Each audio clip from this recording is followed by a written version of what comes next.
제52장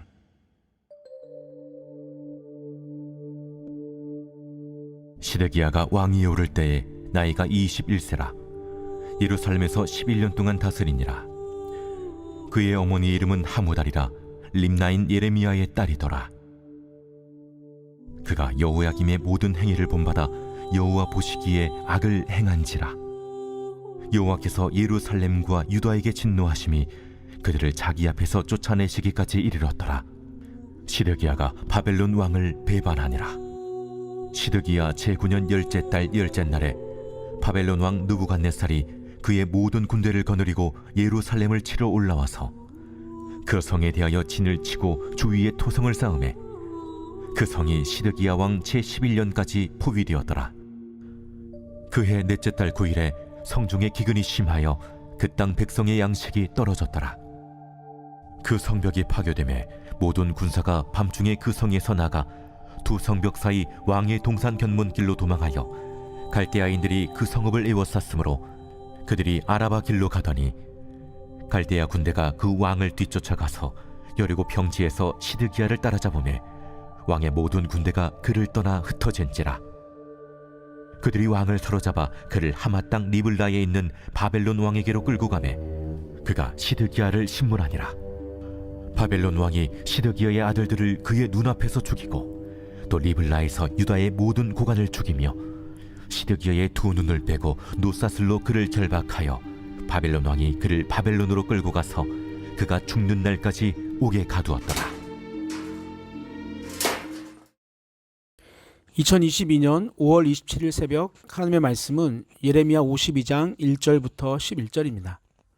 52장은 예레미야서 전체의 역사적 부록이라고 말합니다.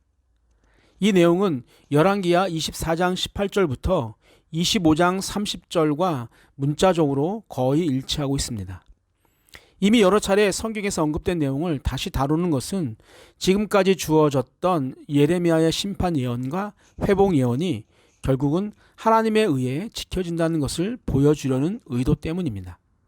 오늘 본문은 유다 마지막 왕 시드기야의 양력과 또 하나님이 보시기에 악한 행위인 여호야김의 모든 행위를 본받은 사실과 또 바벨론의 침공 그리고 1년 6개월 만에 예루살렘 함락 또 시드기야 왕의 체포와 자녀들의 죽음 및 투옥 등 예루살렘 함락과 시드기야의 최후에 대해서 기록하고 있습니다.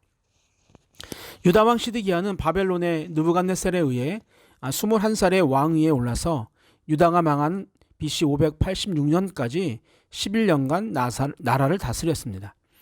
어머니는 림나인 예레미야의 딸인 하무달이라고 성경이 기록합니다. 유다 16대 왕인 요시아의 셋째 아들이고 17대 왕 여호아스의 형제고 또 19대 왕 여호야긴의 삼촌이 바로 시드기야 왕입니다. 본래 이름은 마따니아였는데 느부갓네살에 의해 시드기야라는 이름을 얻게 되었습니다. 시드기야 왕의 양력을 말한 후 바로 2절에서 그를 평가합니다. 2절입니다. 그가 여호야김의 모든 행위를 본받아 여호와 보시기에 악을 행한지라. 여호야김은 친애굽파로 애굽왕 바르느고에 의해 왕이 되었고 원래 이름인 엘리야김에서 여호야김으로 이름을 개명하게 됩니다.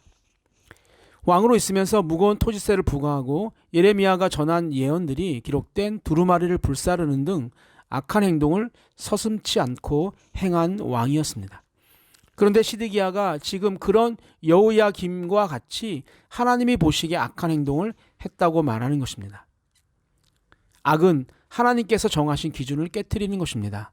성경은 그래서 하나님을 떠나는 것, 언약을 지키지 않는 것, 이웃에게 해를 끼치는 것에 이 단어를 사용하고 있습니다.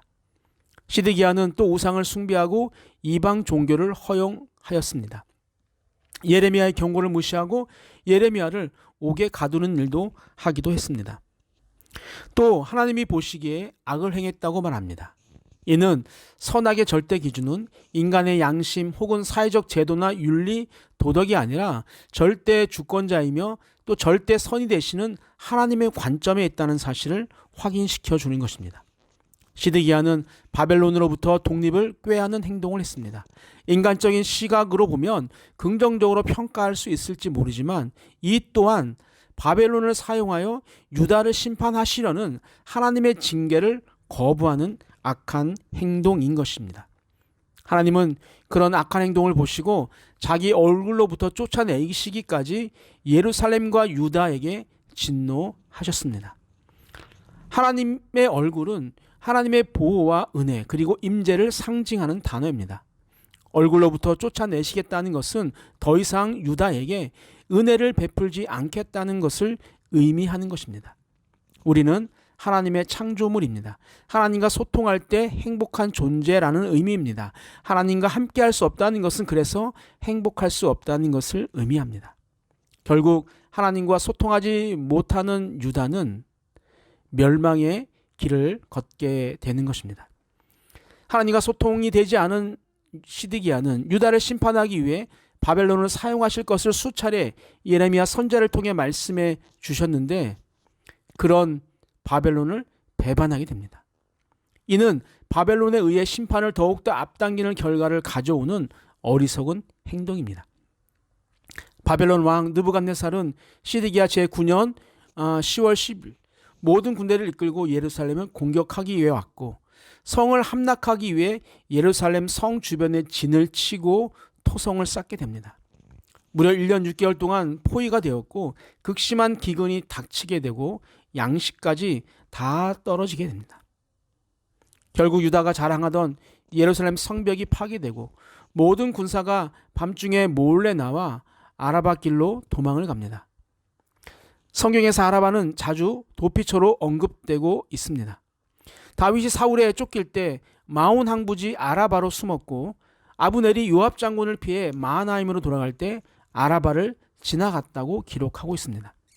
시드기야 왕은 아라바로 도망하여 목숨을 건지려 했지만 얼마 가지 못해 여리고 평지에서 갈대아 군대에 의해 잡히게 되고 그나마 자신을 보호하던 모든 군대는 또다시 흩어지고 말았습니다. 시드기야는 리블라에 있는 바벨론 왕에게 끌려가 신문을 받게 되고 자신의 눈앞에서 아들들의 죽음과 고관들의 죽음을 직접 보았고 자신은 두 눈이 뽑힌 채 노사슬에 결박되어 바벨론의 포로로 잡혀와 죽는 날까지 옥에 갇히는 신세가 되었습니다. 한 나라의 왕의 마지막이 너무나 처참했습니다. 그것도 하나님이 특별히 세운 이스라엘의 왕이라고 보기엔 너무 가슴 아픈 이야기입니다. 하나님이 함께하는 이스라엘과 하나님이 떠난 이스라엘은 달라도 너무 달랐습니다. 하나님을 멀리하고 여호야김처럼 하나님이 보시기에 악을 행한 결과는 이렇게 비극적이었습니다. 하나님을 멀리하니 재앙이 계속되었어요. 당대 최고 군사를 가진 바벨론이 공격을 해왔고 자신들의 주 거주지인 예루살렘에 진을 치고 성을 쌓았고 또한 성 안에 기근이 찾아오고 생명을 유지해야 하는 양식이 다 떨어지게 되고 자신들을 지켜줄 마지막 보루인 성벽이 파괴되고 몸을 숨기기에 도망을 하지만 얼마 가지 않아 붙잡히고 사랑하는 아들들과 신하들을 자신들이 보는 눈앞에서 죽이는 끔찍한 장면을 보고 자신도 두 눈이 뽑히고 죽을 때까지 옥에 갇히게 되었어요. 사랑하는 성도 여러분, 우리는 하나님과 동행하고 하나님이 보시기에 악이 아닌 선한 행동을 해야 합니다.